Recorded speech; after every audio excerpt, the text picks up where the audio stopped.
Hi beautiful souls, it's Tan back here again today with you on this Astrology, Human Design and Jinkies channel, and I am back in the game with making series of video series for either astrology or human design or the Jinkies, because life is finally getting a little bit more stable and I've got some more space and I'm kind of in the headspace to do that again, and I've gotten some rest. I feel like I just kind of needed that.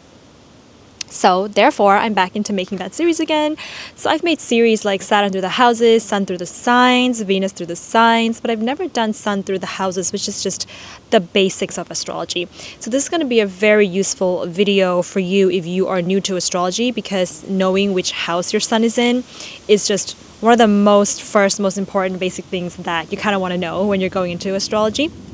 So in order to find out which house your sun is in, you'd have to draw up a birth chart for yourself. So I would recommend using an online platform website like astro.com.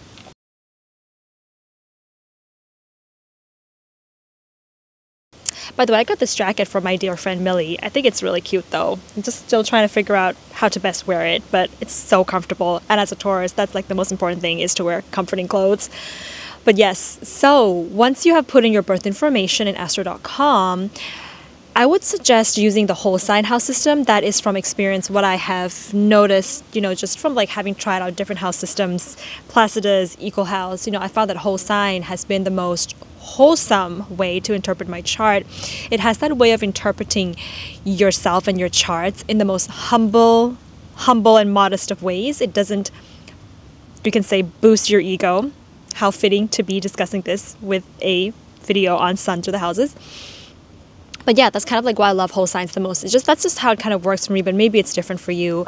Nonetheless, if you find that your sun is in a different house when you are using whole sign versus Placidus or Equal House, then I would recommend just looking at all of them, because after all, you are a multi-dimensional being and you are not caged into having sun in a particular house. You can have it in more than one house and see how that works out in your life as you grow and evolve.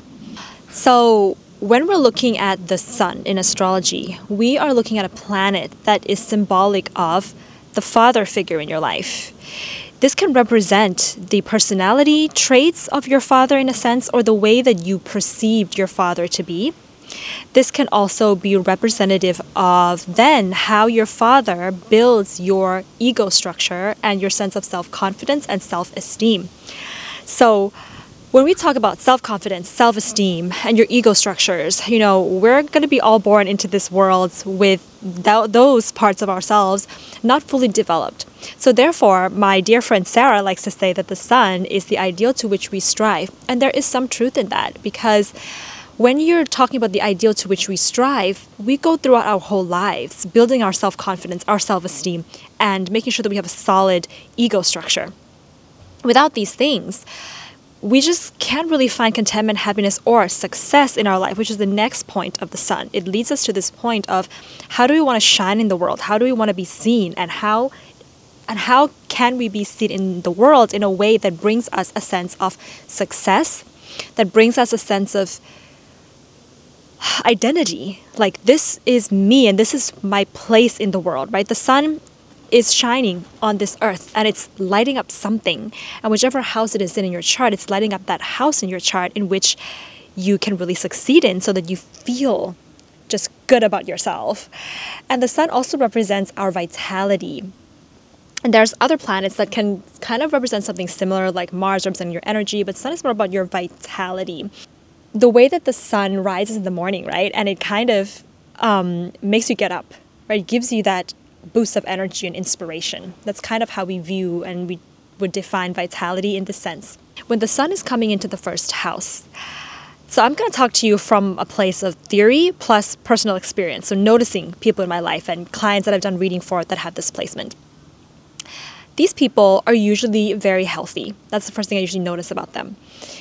They tend to be born with good vitality, so a lot of energy tends to be seen here. Now, when we talk about energy, we always want to go back to human design and to see if this person is also a manifesting generator or a generator, because that is then going to sort of confirm and determine that this person's got a buttload of energy. And if you have this, you probably, don't need to sleep very much, or maybe you just, in your day, you need to be able to use up all of your energy and then go to sleep. in order to have good sleep and good health. If you have sun in the first house and you're like a projector, a manifester, or maybe a reflector in human design, you always want to take into consideration, because it might mean that you have like these amazing bursts of vitality and energy, but then it doesn't last for very long, right? But nonetheless, whatever it is, there will be moments of bursts of vitality and energy, and you have to get it going. The other thing I've noticed if you have sun in the first house is that you tend to be somebody who is sort of on, I would even term autopilot quite often. Because when we talk about like self-awareness and, being able to see yourself and who you are very clearly, we might be talking more about other houses. Like self-awareness, I would associate that with maybe sun in the 8th or the 12th or even the 4th, because it's a more reflective house. You're really looking at yourself from a place of like dispelling, like your life will be filled with dispelling illusions about yourself. When you have sun in the first house, there can be things that you don't know about yourself, that you don't really see or are aware of about yourself, because you tend to be on autopilot. You tend to be on the go. Now, you can be a sun in the first house person, and maybe you like to study, you like to do some personal self-growth, and that can help with that. But still, there will be parts of you that you don't really see or that you don't really know. And if you have sun in the first house, I would even recommend that you have a trusted friend, you can say, where you can sort of, or maybe a family member that you trust, that you can kind of get feedback from time to time. Because, you could be living your life and you feel like your life isn't very happy and things are not quite turning out the way that you hope. Maybe you're not making as much money as you hope. Maybe you're not in a relationship that is as fulfilling as you hope it could be. And you're kind of stuck. But what a sun in the first house person tends to do, because you have a lot of willpower as well, you tend to push on through. You can I gotta keep going no matter what, in this direction, in this thing that I'm doing. So having somebody there in your life can kind of tell you okay, there's this shadow part of you, because the shadow self is the 7th house, and that's opposite the first house, right? So you need somebody who can be that's the shadow part of you. Maybe you want to do some shadow work here. Because sun in the first house people are so bright. They're so sunny. And sometimes they can have features that are a little bit Leo-like as well. Like maybe they have really thick hair, or they have cat-like eyes, or just something that stands out that makes them look a little bit like Leos. And they like to be in that higher, bright energy vibration. So therefore, they need a guide a little bit, somebody who can tell them to do a bit of shadow work and to be really honest with them about what their shadows are, what their blind spots are, what the things that they're not seeing in those areas are. And the sun in the first house person, what I've also noticed is that you tend to also have goals in your life. So the thing that you're striving for with the sun, right? How do you find success? The ideal to which you strive. A lot of it will be having to do with your body. So you might be, for example, into health, wellness, exercise, athleticism. You might also just be into adorning your body. Adorning the body, kind of a little bit like fashion, in a sense, but that can vary. Some of you guys are going to be more into athleticism and exercise and things like that. Sun is in the first house right now. Okay, and yes, and when we talk about your goals, when you have sun in the first house, I've noticed that you tend to be the kind of people that are pretty much know what you want since you were very young.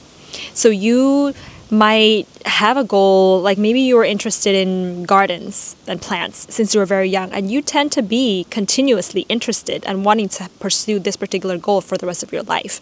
There's a consistency and a willpower that you have to pursue the goal, kind of like Aries, which ruled the first house. So I admire people who have sun in the first house because of that. And I have sun in the 12th house, so I never really know what I want. But with sun in the first house people, it's they kind of know what they want. And there's something to be admired about that. And they can really do a lot. And I think one of your missions here with sun in the first house is to empower others. But of course, empower yourself first.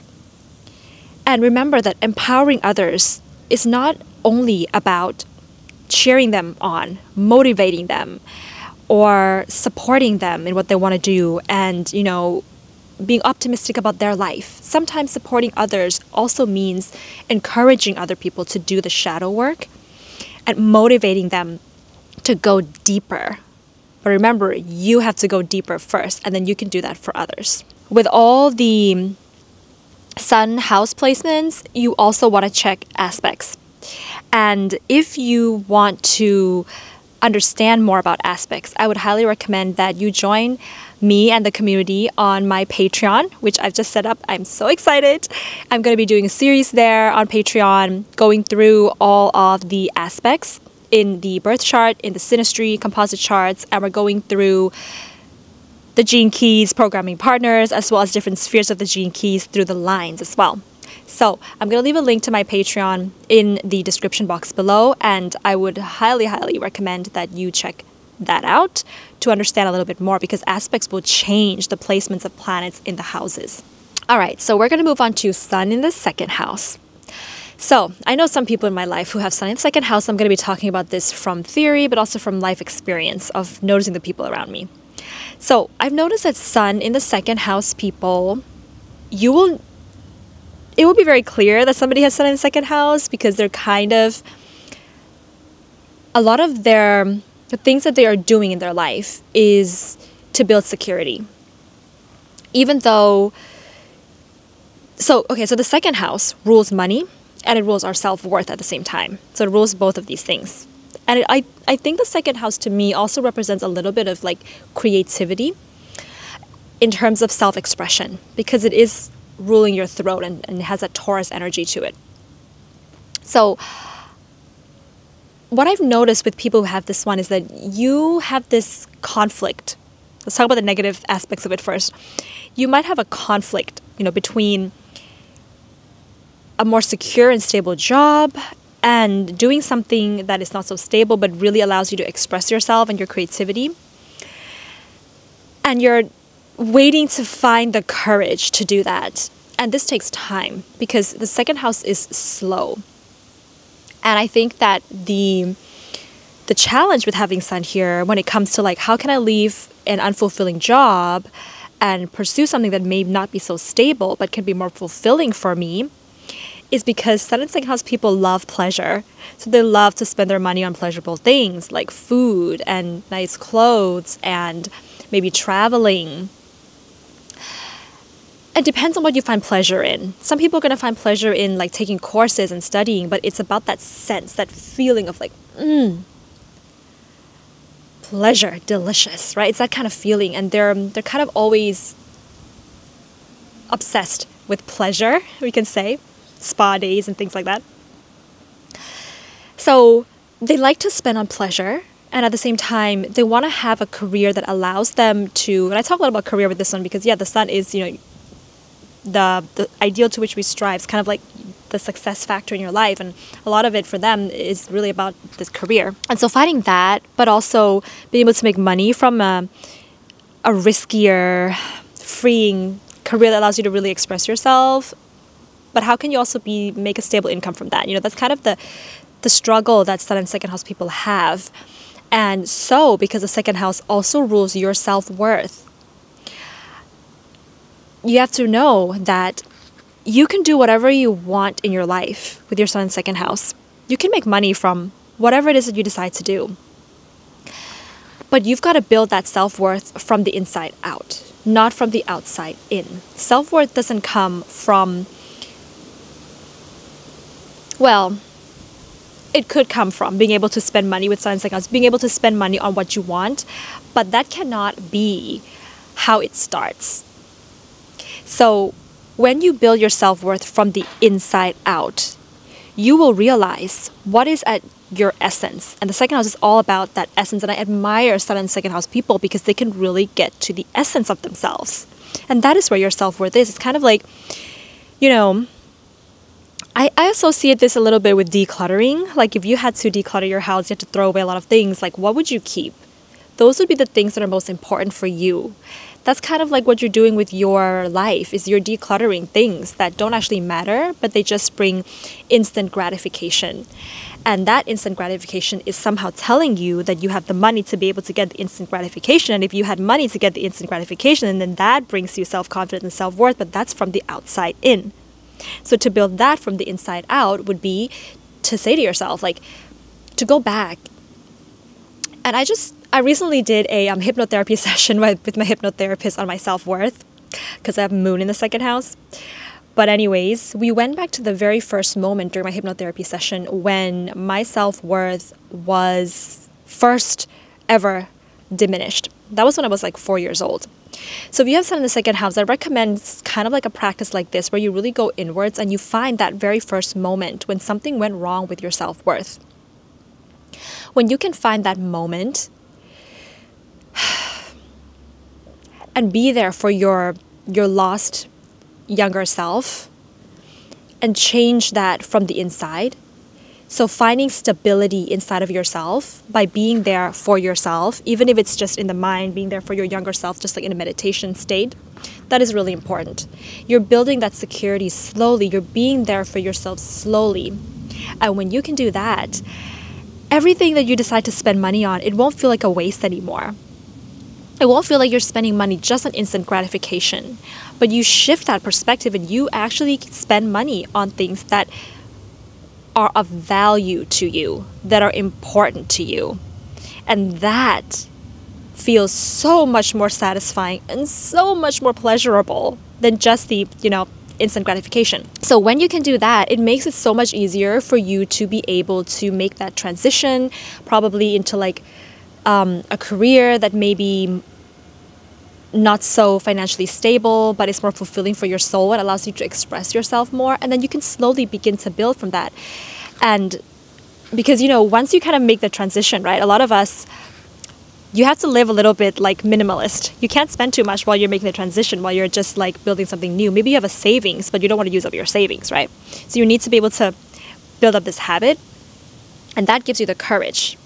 And so Sun in second house, you have perseverance and determination to be able to pursue and build something from the ground up.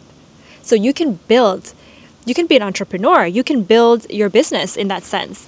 And then once you've been able to do that, your Sun is just lighting up the house of finances. So you will be making money no matter what. And then you'll be able to spend it on things that really feel good to you. And that is the journey of self-worth and your values and money. With all the Sun house placements, you also want to check aspects. And if you want to understand more about aspects, I would highly recommend that you join me and the community on my Patreon, which I've just set up. I'm so excited. I'm going to be doing a series there on Patreon, going through all of the aspects in the birth chart, in the synastry, composite charts, and we're going through the gene keys, programming partners, as well as different spheres of the gene keys through the lines as well. So I'm going to leave a link to my Patreon in the description box below, and I would highly, highly recommend that you check that out to understand a little bit more, because aspects will change the placements of planets in the houses. All right, we're going to move on to the Sun in the third house. So people with Sun in third house, what I've noticed is that you tend to be, because the third house rules are communication, like a little bit of a louder people. And that is not to say that it's good or bad. It's just like you have a way of communicating that can be more like, I would even say like authoritative, but like not in a bad way, in a way of like I'm confident with what I'm saying. And of course, a lot of you guys out there will sort of have this ability since you were born. But a lot of you guys are going to build on this ability, build on your communication skills so you become more confident. But you want to kind of have a balance there, because what I feel like if there's no balance in how confident you are with your communication, and you have the Sun in the first house here, maybe you speak in a way that can offend people from time to time because you just say things, you just kind of get it out, right? So you would have a little bit of a balance there, a bit of a diplomatic streak to how you speak. When you have this one, you also tend to be more of an optimistic type. That's what I've noticed with Sun in third house people, kind of like similar to Sun in the ninth house, but we'll get there soon. is that you're more of the optimistic type. You're very good, very great friends. Like, I love being friends with people with sun in the ninth house or sun in the third house, because you're just like friendly, but also like you know how to socialize. Because the third house is that house of communication. And what do we do when we socialize with others? We're just communicating, right? So you have a bit of a charm about you too, like a bit of a mercurial flair and an ability to adapt and to keep up with the conversation, to talk to somebody and be able to meet them on the same wavelength. And it's kind of a pleasure to be around sun in the third house people. You might also be really fascinated with vehicles, cars, bicycles, and things that kind of get you from one place to another. And I think it's really important that you are able to do these things. So if you can't drive, or maybe there's something, a particular kind of vehicle that you'd really like to operate, but you can't do it, I really recommend that you learn it, because it really brings you that sense of self-confidence and self-worth and self-esteem. When you can be on the move, short distance travels, this gives you the ability to, I feel, get out of your mind a little bit too. Because I feel like when you have sun in the third house, it can also make you overly active in there. And we don't want to be so in our mind all the time, right? Because the mind is an interesting place to play around with, but the body is where all the answers are, and the body is wise. So you want to be able to get out of the mind from time to time, because if you are so much in the mind with sun in the third house, your mind can burn your self-esteem and self-confidence. You can doubt yourself. The third house doubts a lot. You can doubt your abilities, because the sun can also burn whichever house it's in. And that's why I talk also about the negative qualities of sun through each of the houses. In the third house, it can kind of burn your mind, meaning that you may be able to talk yourself in and out of your heart. Your heart might be telling you, your intuition might be telling you that this is what you want to do, this is how you want to lead your life. But your mind says, what if this happens? What if I do this? And the mind can bring you into anxiety, because the mind is not here in the present moment. The mind is in the future or the past. The mind is trying to resolve something. The mind has its own agenda. Maybe it's trying to protect you from something in the past by making excuses for the present moment. And that is why I feel like when you're able to movement, short distance travels, getting in a car and driving, riding your bike, maybe just going for a walk, right? These kinds of movements gets you out of the mind and into the body, and gives you a sense of presence, to be here in the now. And that's really important, because when you're here in the now, this is your only challenge. And if you can overcome this challenge of the chatter of the mind and the self-doubts that you have, then you can accomplish anything. And I think a large part of the accomplishments of sun and third house people is for you to have friends, to have communities that you belong in, to have a good relationship with your siblings, and also to be, I'm not sure what the right word, to fit in socially. And the other thing about sun and third house is that you can also be really great at sales and marketing, because that's what the third house also rules. So you can, and once you've worked on that self-confidence of yours, you'll be able to sell from the heart instead of sell from anxiety or sell from fears. Because we all know that if you're selling from anxiety or fears, you are selling not for the benefit of the person buying, but you've got a hidden agenda as that trickster salesperson. So yeah, I think that's going to be sort of my conclusion of sun in the third house. So for the last sun in this particular video, we're going to talk about sun in the fourth house. Then I'm going to make a couple more videos to walk you through sun in the 5th to the 12th house.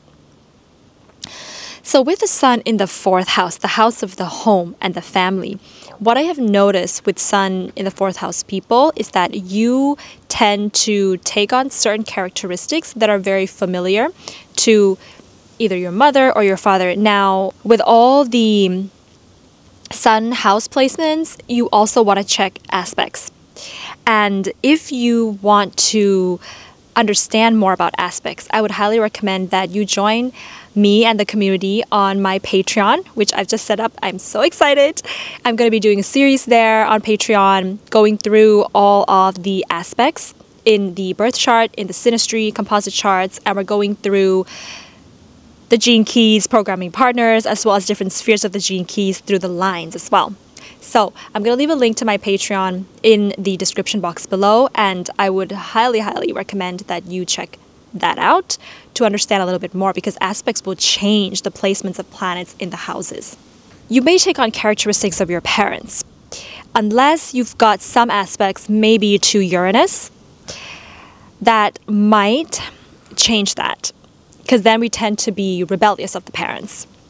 But then being rebellious of the parents doesn't necessarily mean that you're not acting in a way that is dependent on your parents, because to be rebellious of something means that you are doing the opposite of whatever that person wants, which means that you are dependent on them to tell you how to behave in a very subconscious way. So you're still kind of, in a way, acting like the opposite part of them, which still exists within them, because opposites are two sides of the same coin.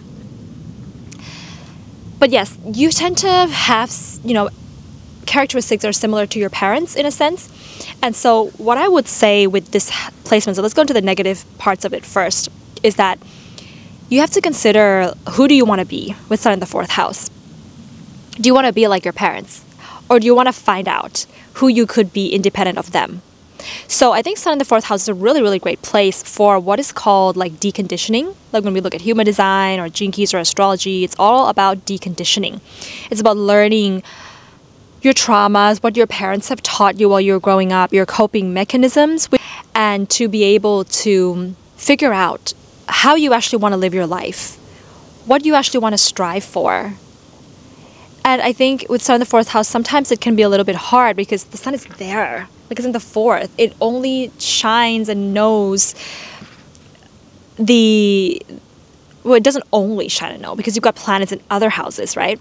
But a lot of what the Sun knows is what's going on in the family, when you were growing up, your childhood and stuff like that. But then there's a lot to unpack in that too, right? There's a lot to unpack in being able to shine a light on you at 4 years old, you at 5 years old, you at 11 years old, and what coping mechanisms did you have during those times, and who were you before you had any of those coping mechanisms?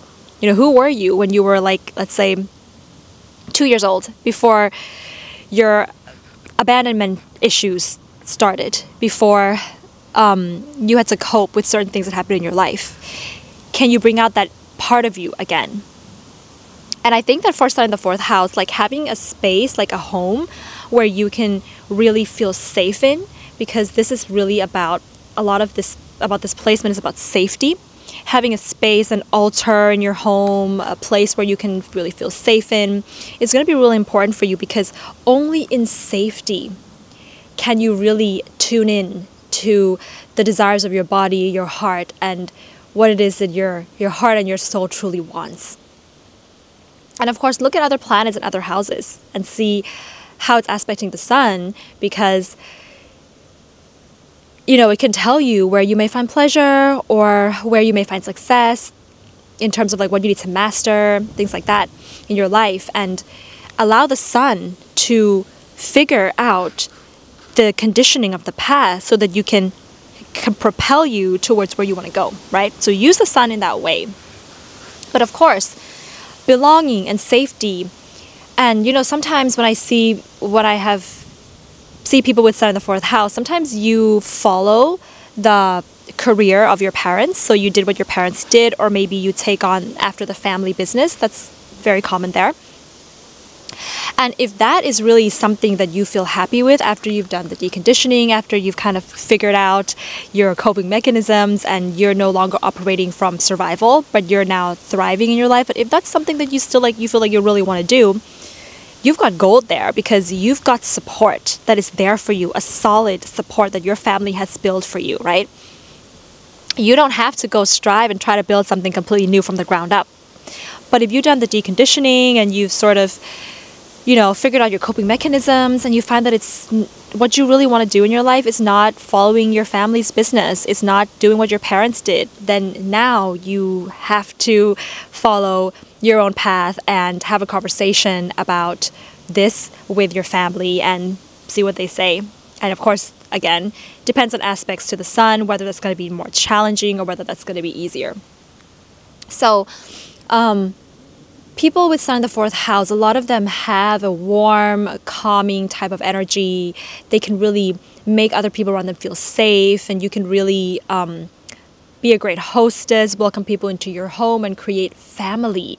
Like, you can really make anybody your family. And I think that's really, really valuable in a world where sometimes our blood family or blood relatives just doesn't really resonate with us and who we are. And sometimes we just feel like we just can't get along with the people that we have the same bloodline with. And to be able to make the world your family or make friends your family because you have the same values or the same visions in life, that is really, really special and really, really crucial in this world, in this day and age. To be able to like build a community on the internet, to be able to work from home and build a community on the internet, it's really something that sun in the fourth house people can do. And then maybe meet up one day, and that's so beautiful, and it feels like family, I also think of like, I don't know why, when I see this one, I was thinking of like women's retreat and creating retreats for women where you are nurturing and nourishing women also really feels like a gift with sun in the fourth house people as well. That just feel like it had to come through. All right, beautiful souls. So that's going to be it for my video today. So in the next video, I'm going to be going through sun through the 5th, 6th, 7th, and 8th houses. And of course, if you enjoy the videos that I make on this channel and you want to get more out of what I do, you want to go deeper into your charts, then do join me and the community on my Patreon. So in my Patreon, I'm working on a series going through the programming pattern and the gene keys, going through each of the gene key spheres and the lines. We're going to go through the different aspects in your birth chart and also in the composite charts and synastry. So there's a variety of content that I'm putting out there, exclusive content for you guys out there on Patreon. So join me there. And I offer from time to time free readings, free mini readings on Patreon as well. All right. I'll see you guys very soon. Sending you so much love. Bye.